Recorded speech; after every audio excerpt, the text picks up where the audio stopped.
Also in the street plan of Washington, you find pentagrams. So here we have two pentagrams in the street plan of Washington. The top one points into the Capitol building, and the one at the bottom points into the White House. This is a political building, so we're told. In fact, it's a temple to a secret society, built by the Freemasons to a specific design, Congress, the Congress building.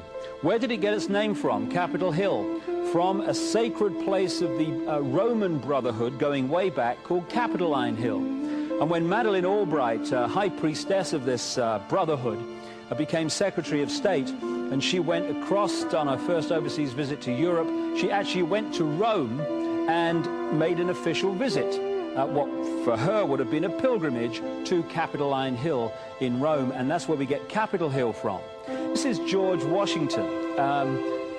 In the last century, they decided they didn't have a decent statue of George, so instead of getting an American to produce one, they ordered it from Italy, from Florence.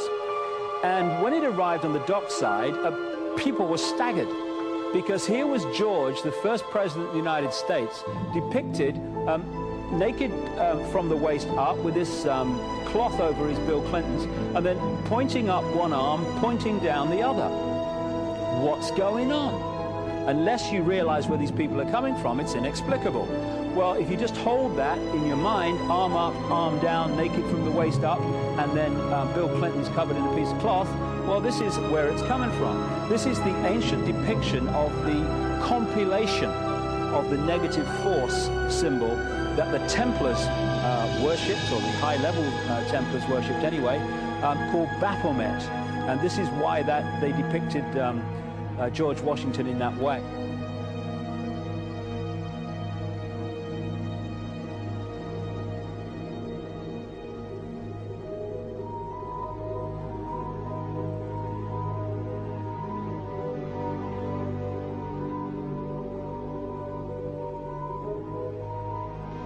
What has come to light is that it's now been, it is not so surprising for a lot of people that there are covens amongst the very educated class, architects, doctors, lawyers, priests, brokers, and the leisure class. These are people who have made pacts with the devil. That's right. It's really the best, the more accurate way of describing it would be that they have indulged themselves in the worship of the goat, of the prince, of the serpent, of Satan, of Lucifer, and they lead perfectly normal lives. They're jewel merchants. They travel. They're prominent in their own way, but they do have this indulgence. Father, here's a part of that I can never understand, that has never made sense to me, and that is, if somebody were to make a pact with the devil,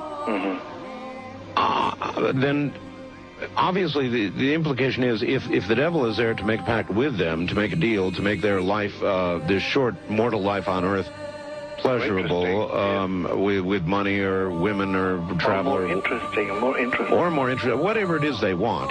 Yes. Then they are aware of the presence of the devil, and they are obviously aware then of the presence of God as well, and they nevertheless make a conscious, stupid, short-term, blind choice to take what they can get in this lifetime. And to embrace one, you must embrace the other. It's not like it's some wishy-washy person. I know you do.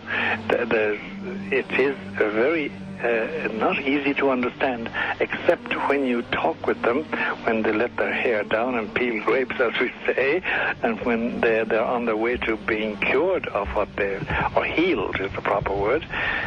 You find that there's an exhilaration and a satisfaction which is both sensual and sexual and mental when they really indulge in Luciferian worship. There is a peculiar exhilaration. Like a drug, then?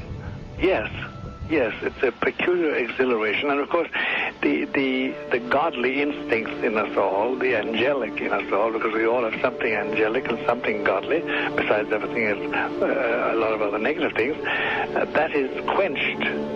And you find in them a horror of anything, what we call sacred and holy, or sacrosanct, or the idea of the idea of the sacred, of the awesome.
How in the world did you ever get involved in praying to demon spirits? A fellow that had been on a particular ship with me, he told me, "Hey, I got something fantastic to tell you." He said, "I am affiliated with people that speak with the spirits of the dead. How would you like to talk to the spirit of your dead mother?" And I was shocked. I was shocked. He said, "You wouldn't be afraid of talking to the spirit of your dead mother, would you?" Well, I said, "I'll tell you what, I would have to give that some thought, because it's something I never thought about before in my life." Most of us probably haven't. A little afraid of something like that. Well, he says, you know, it's written all over your face. You're afraid of going to a seance. But he says, "I know you. He says, you're going to come."